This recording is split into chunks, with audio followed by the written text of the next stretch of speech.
What's good, Lakers Nation, and welcome back to another episode of the Lakers Corner, where we talk all things Lakers. Yes, Y'all know sir. what it is, man. Me and my brother Junior locked in. We checked in the building. And Ready. before we even get into anything, I got to clear up allegations. Yes, this is a San Francisco hat. Only wearing it, y'all, because the haircut, I ain't got it in a minute. And I do got this Lakers hat, y'all, but it's a little big on me. So, you know what? We rocking with the other hat today. But that's neither here or there. My brother Junior, what's up? How you doing? I'm good, man. I'm excited. It's been a solid off season. Robert Pelinka has been going to work this off season. What did Shaq say? I wasn't too familiar with your game, young fella. Yeah. I wasn't too familiar. Yeah, no, not a lot of people were. But Pelinka was taking care of business. He was cleaning up this off season. Got some great deals. We're gonna get into it. And man, it's been a good off season for the Lakers so far. Good off season for the Lakers, exactly, man. But today is July 3rd. If you're watching this, probably gonna be the day after July 4th or something like that, man. So I hope you had a happy July 4th. But that's exactly what we're gonna do in this episode. Like how my brother said, we're gonna talk about free agency signings so far. Just kind of give our thoughts and reactions to everyone that's happened up until July 3rd. If you watch this video and the Lakers got like already traded for Dame Lillard, and we already got Dame on our team, and just chill, man. I'm just kidding. All right, but let's go ahead and get into it. First one, I got to talk about it. It's been I think it's all Lakers fans' favorite. The steal of the year, the deal of the year. I said it. I was talking to our brother earlier about this. Austin Reeves signed 4 years, $56 million. You give me your thoughts on that. My goodness, what a steal! I mean, like before we even get too far into it, I didn't think we were gonna get Austin Reeves for less than $20 million. Yeah, and we got him for $14 million a year. I'm talking about $20 million a year. We got him for $14 million a year. Like that is an absolute steal. He definitely gave the Lakers I'm gonna say hometown discount. It's not his hometown, but it's a team that he came up on as an undrafted player. He definitely gave the Lakers a discount, and it's gonna help them build a better team around Austin Reeves, not around AD. No, I'm just kidding. But it's gonna help him get good pieces around. And Pelinka, he took that money and he put that money to good use. So thank you, Austin Reeves. Not just thank you, Pelinka. Thank you, Austin Reeves, for taking that deal, man. Because that was a very team friendly deal by Austin Reeves. Extremely team. He's more than a $14 million a year player. Way more, y'all. And we'll get into another player that I think way underperformed him and came back making more money. I mean, y'all can probably put it together, but we'll get there when we get there. Is it the guy that the Rockets signed? No. I'm talking about Wes. Oh, because I thought Dillon Brooks got $80 million over 4 years. That's $20 million. No, that's what I'm saying. No, Dillon Brooks, he got a good agent. Dillon Brooks agency. Dillon Brooks agent's got hypnosis locked down pretty much. They working, man. I would use that as an ad campaign. Like, look, we got Dillon Brooks $80 million. You got Dillon Brooks paid, man. But all right, so so Austin Reeves, great signing. I really thought, like how you mentioned, I didn't think we were gonna get him. I thought he was gonna do exactly. At all? No, I thought he was walking. To be honest, only because. Look, I look at it like this: a player like Austin Reeves, he's not gonna get a chance to get a big bag like this again. Like this is not a big. What he took is not a big bag, but I'm sure he could have got offered big bags, right? But you had told me about what Rob Pelinka did, where a lot of teams, if they were like, "Oh, we gonna offer Austin Reeves," let him know what it is. Yeah, no, well, pretty much with Rob Pelinka, he's just said that if a team is gonna put in an offer for Austin Reeves, and because he's a restricted free agent, the Lakers can match that. And he basically said that if a team puts in an offer, the Lakers will match it, but they're going to match it on the very last day that they could do so, which would tie up that team's cap space for pretty much the entire time until the Lakers match that offer. And then they wouldn't get Austin Reeves because the Lakers matched that offer. And they wouldn't be able to get anybody because that cap space has been tied up, right? So that was a great move. It was a great move.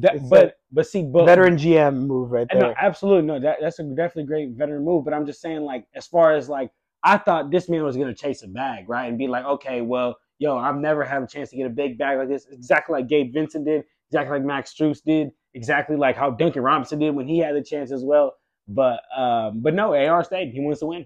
Yeah, wants to win. Appreciate you, wants AR. to win. And Appreciate it, man. He's in the right place to do so, man. Appreciate it. He ain't in the right place. But any last thoughts on AR? Man, no, he just it was a great signing. I think he was the single most important player that the Lakers had to re-sign was Austin Reeves. I think probably the single biggest move they could have made this offseason was re-signing Austin Reeves. I'm not just talking about re-signing, just in general. Biggest offseason move for the Lakers, number one priority, re-sign Austin Reeves. And they did that. And not just that. That's what makes this offseason so great. It wasn't just Austin Reeves. There's a lot of other good moves. So let's keep talking about it, man. So let's keep talking about another great move. Taurean Prince signed on a 1-year deal, $4.5 million. How you feel about that? It's a good pickup. You know, it's a 1-year deal. It's $4.5 million. You know, I think that's a low number. It's a low risk move. You know, it's a type of move that it could be a great pickup, and it could be like, man, this guy's going to be criminally underpaid, or it could be something that doesn't work. But I think I mean, those are the only two options. but for $4.5 million, I guess you could ride the middle. You know what I'm saying? You could be a decent player, but for $4.5 million, it's a very low risk move, and I'm really happy because that's going to give the Lakers a little bit of added strength. You know, in the wing department, which is something that they really needed, and something that, you know, it used to be just Jared Vanderbilt pretty much out there. And, you know, Jared Vanderbilt, as great as he is defensively, he's got his offensive limitations.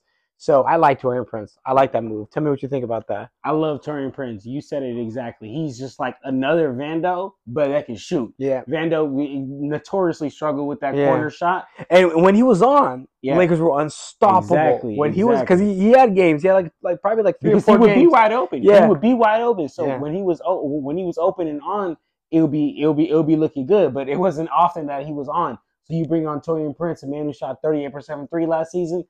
Hey man, you know that fits the puzzle piece right there for any LeBron team. For any LeBron team. But and you see what happened with Vando in that Golden State series was Curry was the weak defender, and basically they would put Curry to guard Vando, so that would basically allow him to cheat on defense because you basically didn't have to worry about Vando on offense, right? Yeah. And now with Taurean Prince maybe getting some of those minutes, we have another threat out there on offense that's not gonna, you know, you can't just leave him wide open. You know, I'm not talking about I'm not gonna say Taurean Prince is gonna shoot the lights out or anything like that. But hey, man, I mean, 38% from 3 throughout the season is a solid. It's solid. It's solid. The word I was looking for was high, by the way.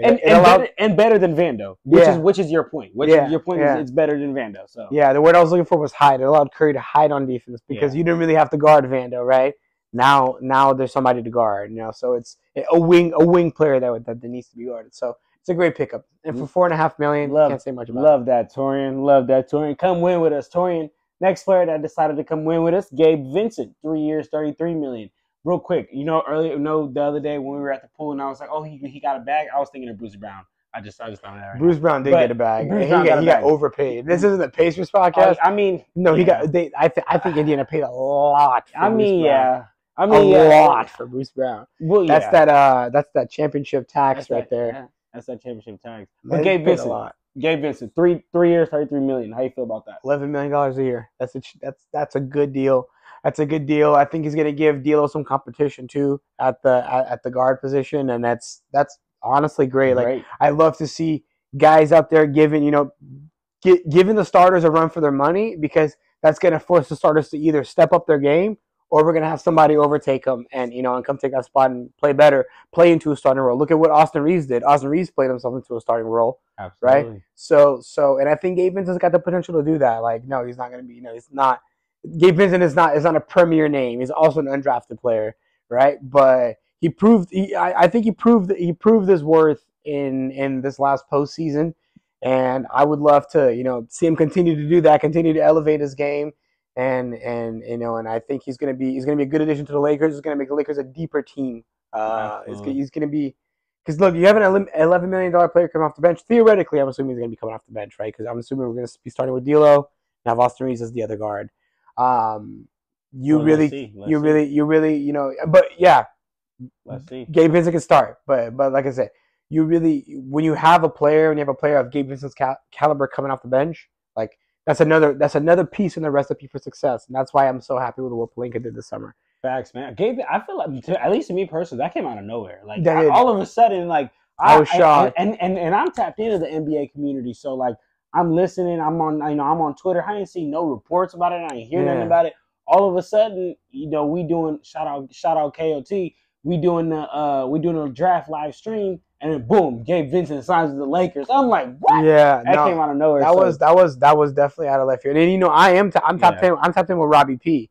I got that connect with Robbie Pelinka. So for me, Rob told me we're getting Gabe Vincent. That took me by surprise. You right? Like, whoa, Rob, what? Got me on a direct line. No. But but as far as Gabe Vincent, I'm not gonna lie. Like when we first pulled the move off, I'm not gonna lie. I was like, oh yeah, Austin Reeves is gone. I was like, oh yeah, Austin Reeves. I thought that meant D'Lo was gonna be gone. Because I was like, oh, because then you bringing in Gabe Vincent to replace Austin Reeves, because Austin Reeves is kind of gonna be our best guard, and now Austin Reeves is still our best guard, but if you take out Austin Reeves, I think Gabe Vincent will be our best guard, to be honest with you. So then, I'm still giving it to that man D'Angelo. That's crazy. I'm still giving it to that man D'Angelo. Lakers Nation, my brother is high on D'Lo. And it's not that I'm low on D'Lo, but it's just that besides him being the playmaker and feeding AD, he doesn't really do like much out there. He's not an efficient scorer. I guess we were looking at his 3-point earlier. He's like shooting 39% from three. So I guess that's wild and whatnot, but like, he don't really take that many. He takes the most difficult shots every time down court. He lollygags and acts like he's a star. Like he takes at least like 7 to 8 seconds off the shot clock just dribbling the ball down court. And I'm like, dog, like we not paying you to do that. You're not that guy. You're not that guy. You're not that guy. So that's how I feel. But I feel, you know, what you think? Look, I like D'Lo. I think D'Lo is an X factor type of player for the Lakers. You remember last postseason when he scored 17 points or more, the Lakers were undefeated, right? And 17 points, that's an achievable number. It's not like we're asking him to drop 30 every game for the Lakers to win. So 17 points is an achievable number for a player like D'Lo. He's a streaky player. Well, you saw in a Memphis series, he had a couple of series saving moments, I'd even say, because they were very critical games. That game 4, oh my goodness, man, that was when he went off in the fourth. Yeah. And I was at that game. Yeah. Man, that was an unbelievable. So you got some personal bias. Yeah, I got a little bit because I got to watch him. I got to watch him hoop just like right there, like right in front of me. I still got his jersey from his rookie. Yeah, man. Honestly, that's a classic. This is be up in the rafters. Man. No, we'll see. But look, I like D'Lo. I like D'Lo. I think it was important to keep him. I guess I'll save it a little bit for when we get into the D'Lo part. No, we might as well. Do you have anything else to add about Gabe Vincent? I guess all I was saying with Gabe Vincent is I think he's good. He's gonna be a good addition.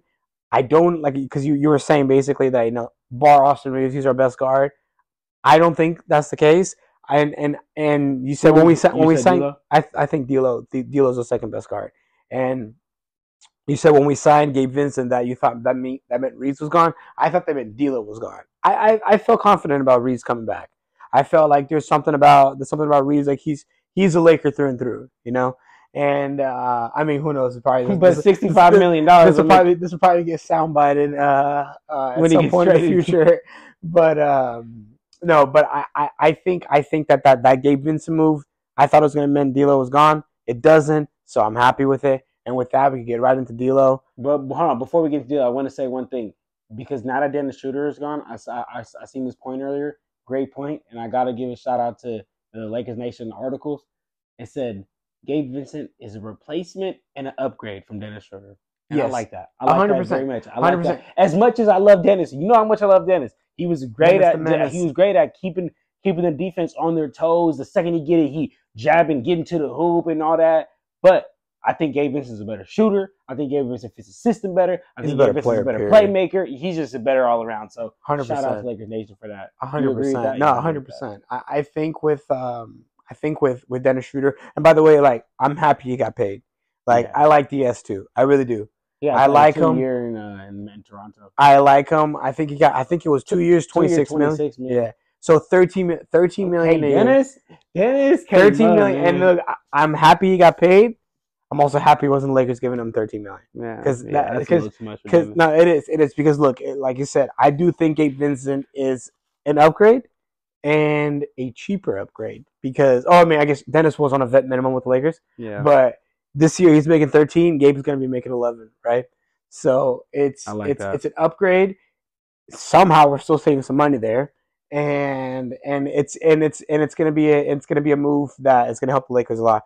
Gabe Vincent. Diaz, I'm happy for him. I think he's gonna have an opportunity to really show out because Van Vliet's out of Toronto now, So he's Yeah. probably going to be the starting point guard. He's gonna get a lot He's of probably gonna touches get- over there yeah. with that And that's 6'9" good. point guard nation. And that's good. You That's know, what the Raptors are. and that's good. I like DS, but D'Lo. D'Lo, I'm Okay. happy we signed him. $18.5 million. So when I started this pod, we were talking about Austin Reeves, and I said I didn't think we were gonna get Austin Reeves for less than 20. I didn't think we were gonna get D'Lo for less than 20 either. I thought we were gonna spend on D'Lo combined for D'Lo and Austin Reeves combined. I thought we were gonna spend at least $40 million a year. Instead, 14 on Austin, 18.5 on D'Lo. That's $32.5 million. Where I thought we were gonna be spending 40. And Pelinka took that extra $7.5 million and put that shit to work.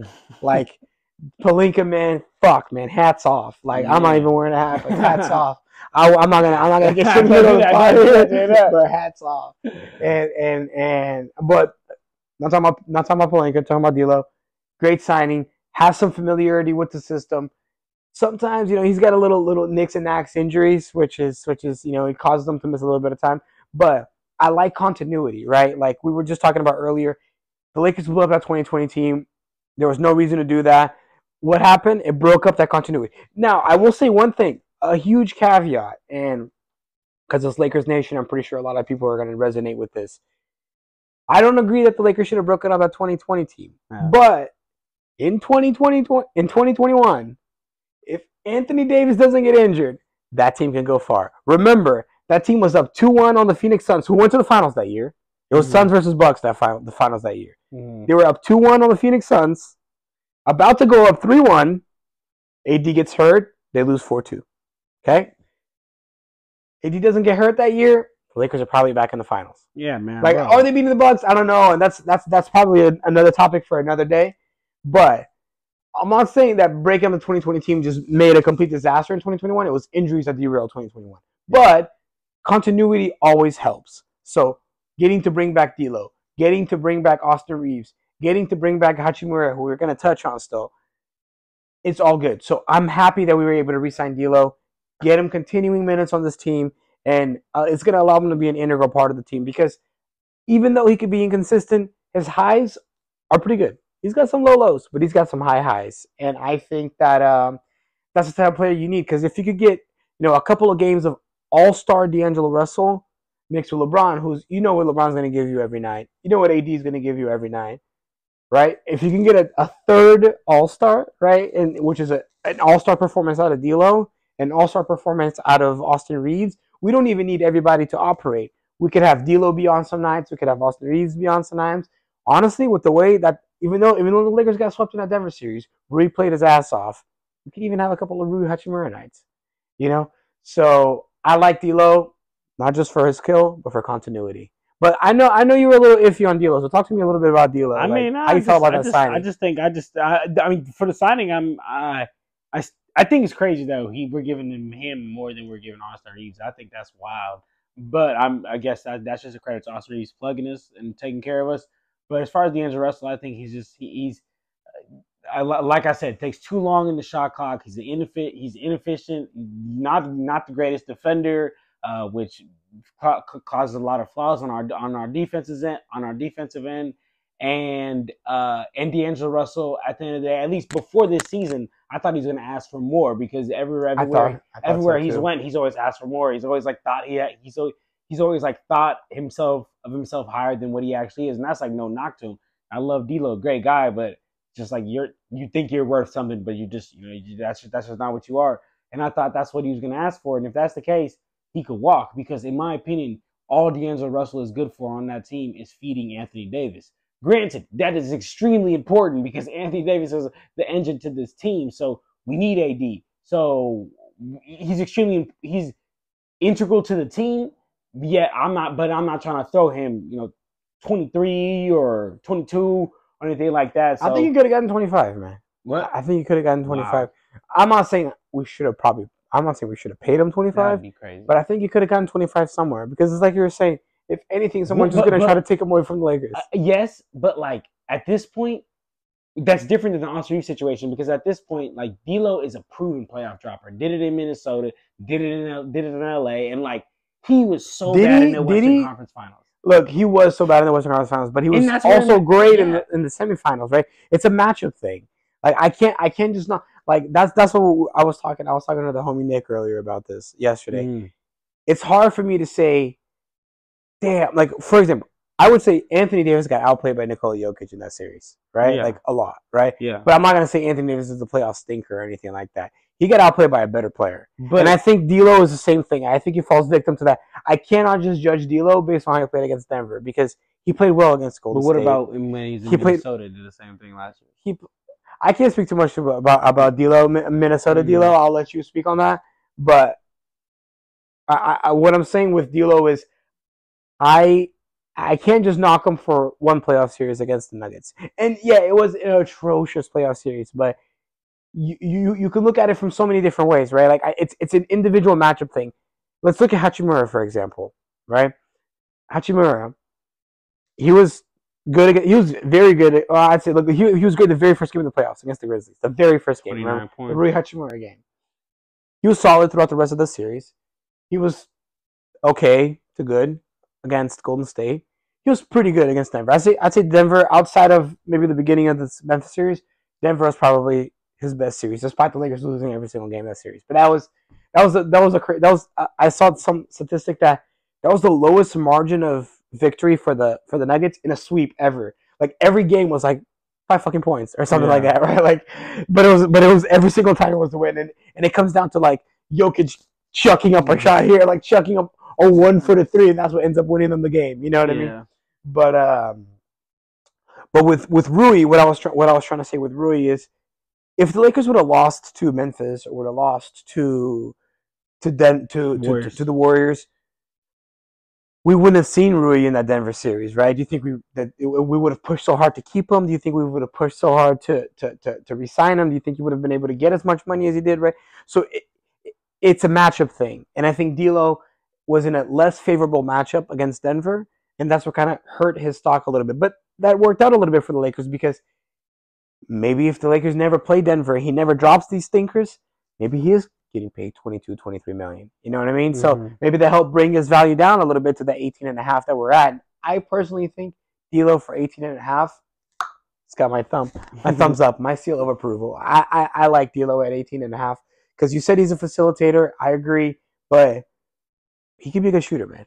He could be a really good shooter. He could be a really good shooter. And I agree that he takes a little bit too much time off the clock, and sometimes he takes that little green light a little too literal, like we were talking about last postseason. Yeah. But he has his moments, and I think it's more positives than negatives with D'Angelo Russell, in my opinion.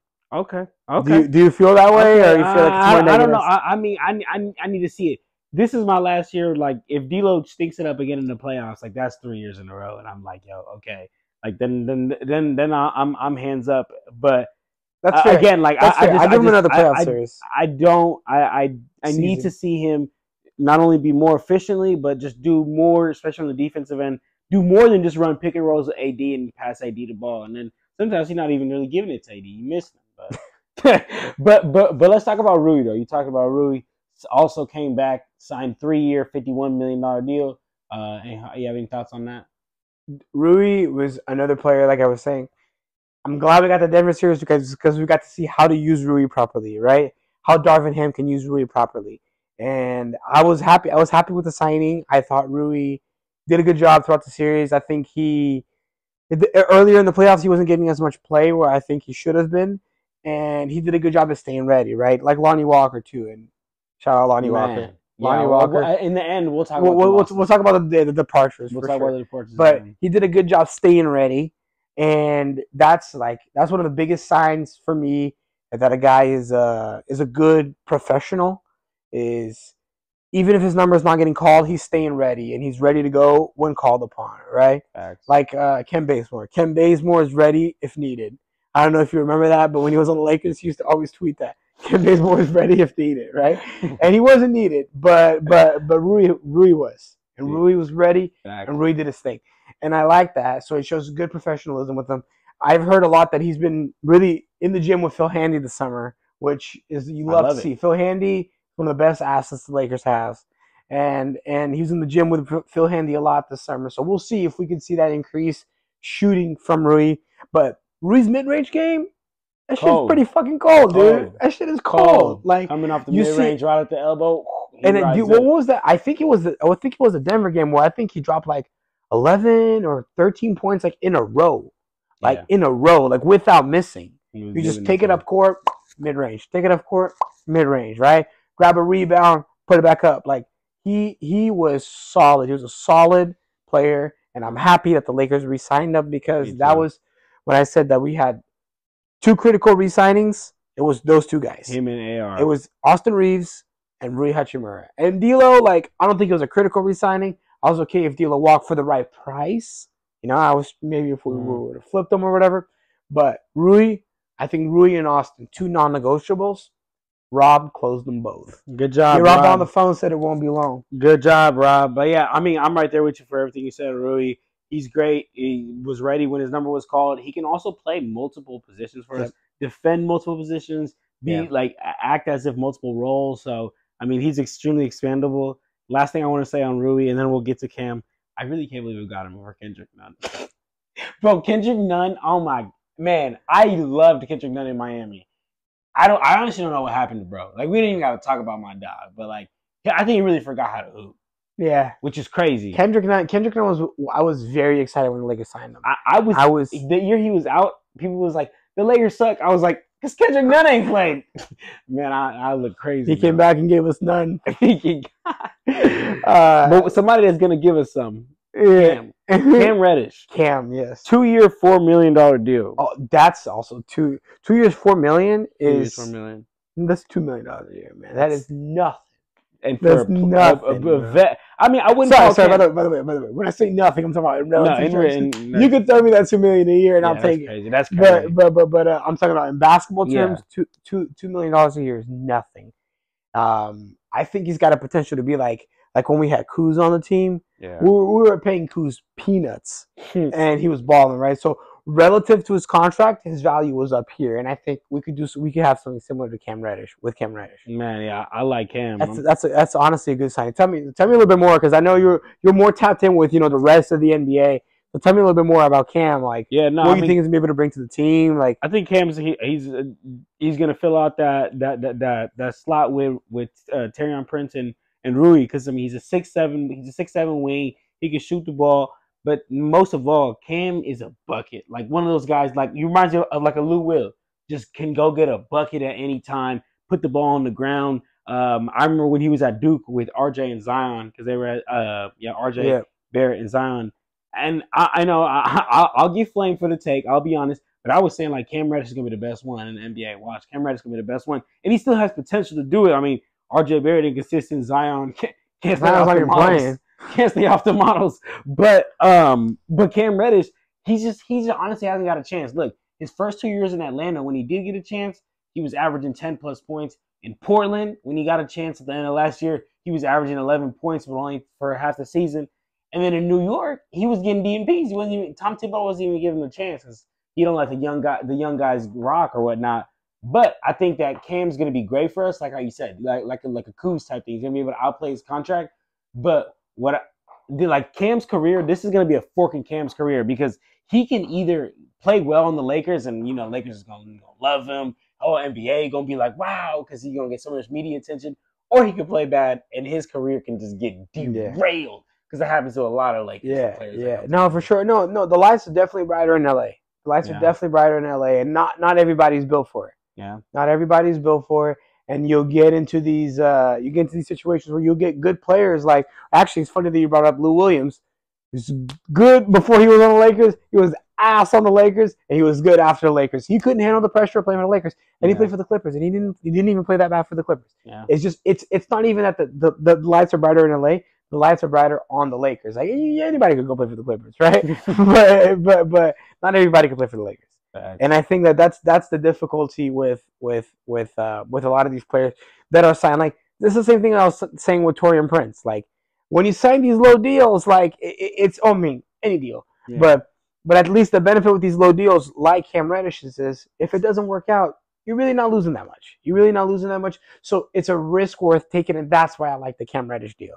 Right. Like, that's why I like Cam Reddish, because of the price he's costing the Lakers. So if he's good, great. If he's bad, obviously that sucks, and it's gonna be a liability because either he's gonna be a liability on the floor, or you're gonna have to DMP him, and now you're wasting a roster spot. Like there are downsides. I'm not saying this is a risk-free type of deal here, but it's a low-risk deal because at $2 million, or you're not crippling your cap space. Say, for example, you had a player that was making, I don't know, $47 million a year, right? And he was playing on the Lakers, and he sucked, right? I think you know who I'm talking about. Who are you getting at here? Yeah, I'm getting at Mr. Westbrook, making $47 million a year.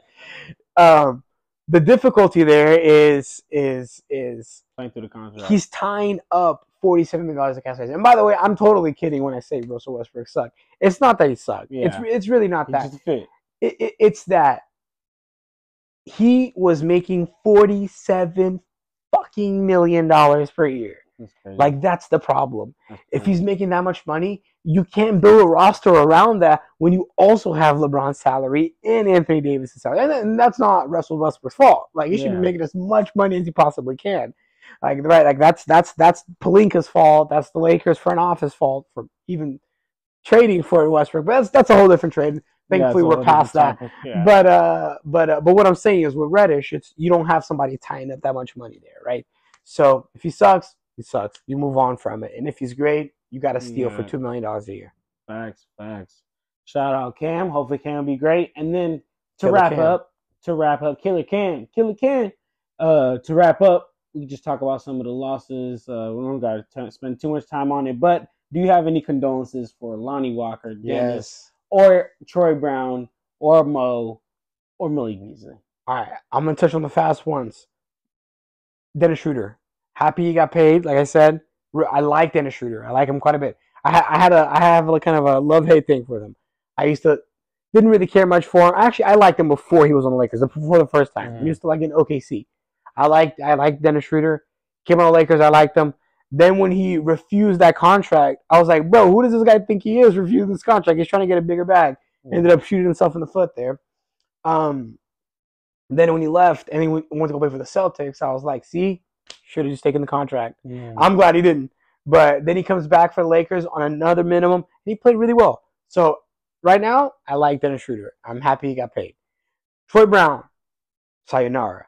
Malik, no, Troy Brown's cool. No, seriously. Troy Brown's cool. He's a little inconsistent. He started the season off. He was the starting guard at the beginning of the season. I remember him. Like Troy Brown, I like him, but it's not a huge loss. It's not a huge loss.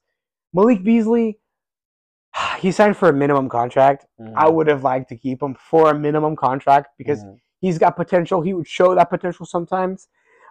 Very, very inconsistent, right? Like I think he actually, if I remember correct, I think he had 2 games where I was like, hell yeah, Malik.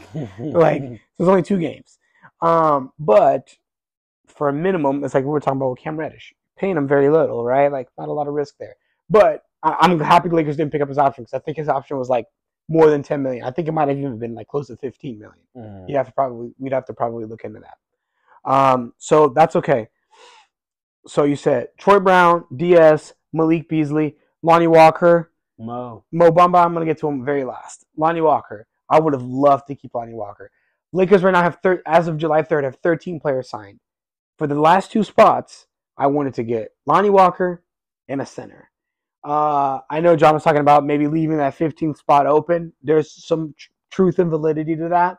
I definitely think that the starting center another center would be the most important piece.